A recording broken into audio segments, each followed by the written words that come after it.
got another one. This four-star edge rusher is making the move from the 513 to the 305. Elias Rudolph, welcome to the U. You are Locked On Canes, your daily podcast on the Miami Hurricanes. Part of the Locked On Podcast Network, your team every day.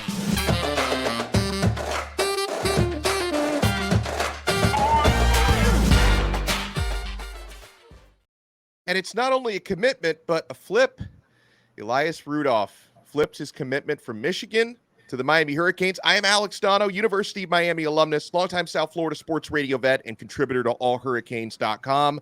Colleague of mine on All Hurricanes is nice enough to join us. He is the Locked On Network recruiting expert, and he has watched Elias Rudolph play in person. Brian Smith is with us. Brian, how are you? I'm doing well, sir. How about yourself? I'm doing very well. And the Elias Rudolph recruitment, I think this was a really, really good reminder to Miami fans that just because you don't get an initial verbal commitment from somebody doesn't mean Mario Cristobal is going to quit.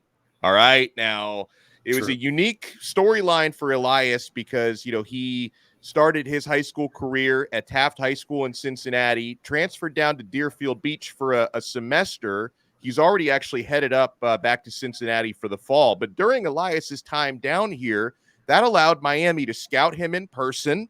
Jason Taylor and Alex Mirabal did that.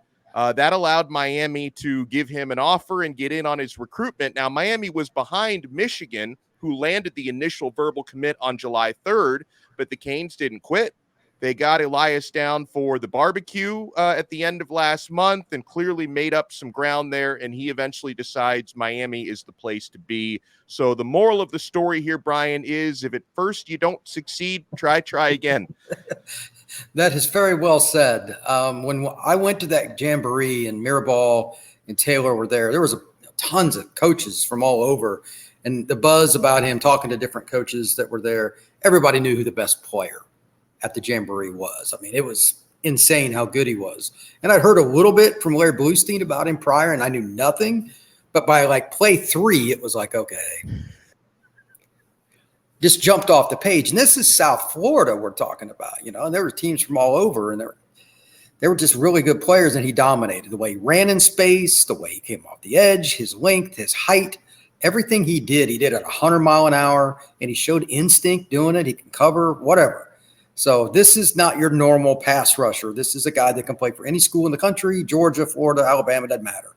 He's an elite player. Miami walked into a great situation with this young man.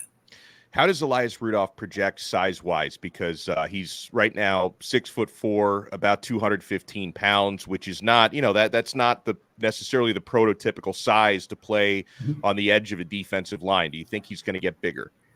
He's built kind of like Moss, Cyrus Moss. He's similar to that, but he's a kid that hasn't been trained in a weight room the way he's going to be. His body will completely change. Moss is from a better program, and he's just a kid that struggles to gain weight.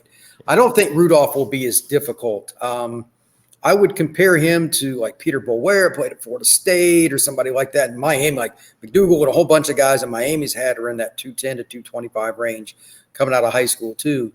I'm not worried about weight. It's easy to add that, especially with a kid who doesn't really know the ins and outs of the weight room like he will. He'll be 240, 250 by the end of his redshirt freshman year. Oh, wow. No big deal. Yeah, I mean, it's not – we're talking a year and a half or so from now. Gaining 25 pounds with today's technology and all the nutrition table things that you have, it's really not that hard. So, I mean, look at Bain. He's gained 20-plus pounds since he enrolled at Miami, and that was just in January. So I don't think it's going to be that hard. I just know that you can't teach this young man's twitchiness and his length. It's exactly what you're looking for a long-term player. In the brief time he was living in South Florida, you got to watch him in person. Have you had a chance to chat with Elias Rudolph? Anything you can tell me about his character or anything like that? I talked to him. He's a really basic kid, just wants a chance. He's humble as all get out. Good. Happy. I mean, very easy to get along with, to be honest with you. He's not a prima donna. A lot of kids like him aren't real fun to deal with in my world. But he's not that guy at all. Several other people that interviewed him, we talked about it that day we were there, same deal. Everybody was happy to talk to him. He's easygoing. He just wants a shot to play college football. That's perfect in my world. I like it. 4-star EDGE Elias Rudolph has flipped his commitment from Michigan to the University of Miami. Got more to get to here with Brian Smith, so keep it locked to Locked On Canes. Want to talk about where Miami now stands in the class of 2024 and also who might be next, because there's some smoke that something else might drop this weekend. So you are going to want to keep it locked right here to Locked On Canes. And guys, I know you've been keeping it locked to LinkedIn Jobs, because these days, every new potential hire can feel like a high-stakes wager for your small business.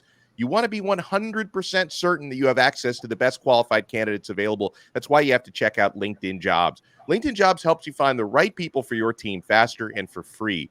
You add your job and the purple hashtag hiring frame to your LinkedIn profile to spread the word that you're hiring. Believe me, people will see it. I have found jobs through LinkedIn Jobs before. Simple tools like screening questions make it easy to focus on candidates with just the right skills and experience, so you can quickly prioritize who you'd like to interview and then hire.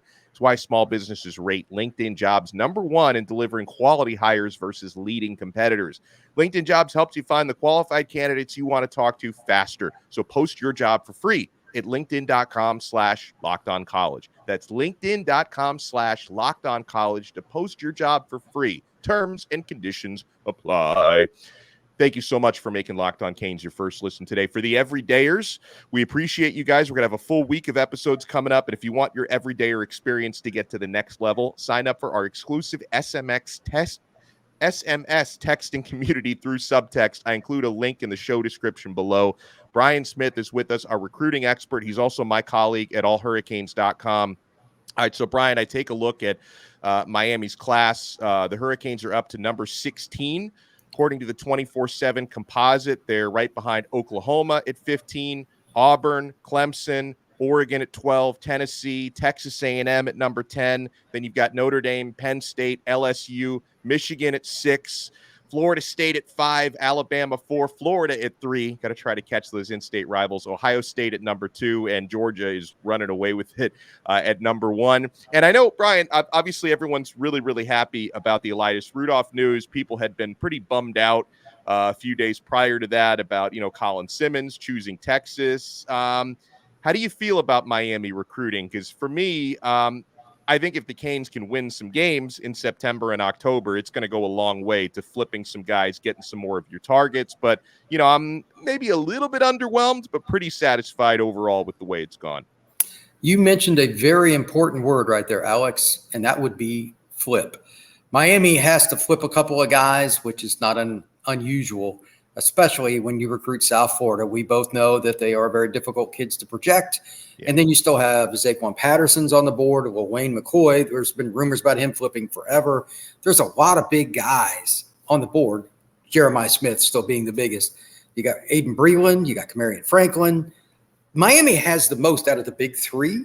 And I literally just posted this article at All Hurricanes talking about the 3 in-state programs. Miami could end up really high because there's so many 4 and 5 stars that they're still involved with. How that plays out between now and the 20th of December is not easy. I will be surprised if Miami doesn't finish at least in the top 12 and hopefully top 10 for their sake. But at the same time, with so many big fish on the board, it's hard to say. So a lot of the kids that we've discussed, they're not going to make true final decisions until December. So you just got to play the game and recruit every single day. Now, I want to ask you about a hot name that seems to be gaining steam that he could be landing at Miami, and that is 4-star safety out of Mainland High School in Daytona Beach, Zay Mincey, who had been, if Miami can get a verbal commitment from Zay, that would be a big win because he's been trending pretty heavily to Florida throughout the recruitment process. Are you hearing some of that same Miami buzz for Zay? And tell me about this player. That's the rumor. Whether or not that happens today or in the future, I don't know, because, don't tell Florida fans that. I don't need rocks thrown at me. But that's a program that Florida and Florida State have always dominated at. Yeah. Not that Miami hasn't tried to recruit there and whatnot, but if he comes down again, that would be the sign for me. Even if he did commit, I need to see him come down a couple more times because the Gators are right down the road, and they have really prioritized it.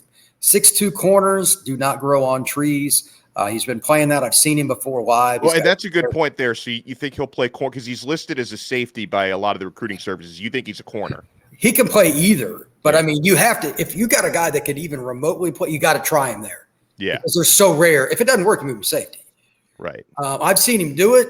I know he can, but whether or not he can do that against the elite teams, you just don't know till you get college because the speed is different. But he's extremely long. I don't think there's another kid in the country that has his length overall at corner with his size. He's at least 6'2". So I would be surprised. But anyway, this is a young man that Miami had to come down, and he had a great visit. Mario, obviously, is a great recruiter, and his staff and all those guys did a good job. And it was kind of passed off because Miami wasn't considered a front runner at that time. That's why kids take visits, though.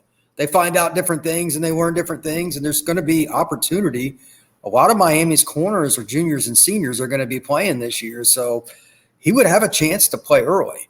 And here's the other thing about him. He is super intelligent. He's a kid, if you did put him at safety or if you did play him at nickel, he'll pick up different things and he can play different spots. Never have enough smart football players on your gridiron. So Miami would do quite well to get Mr. Mincey.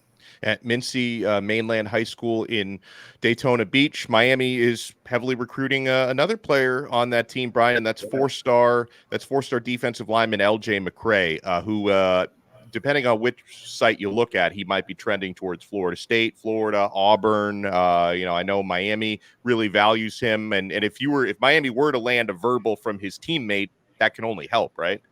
You would think so. McCray has an enormous upside. He's a very raw prospect, but again, length. I don't know what they're feeding kids in Daytona, but it's working out well. He's a kid, when I met him at the Under Armour event, I'm like, holy moly.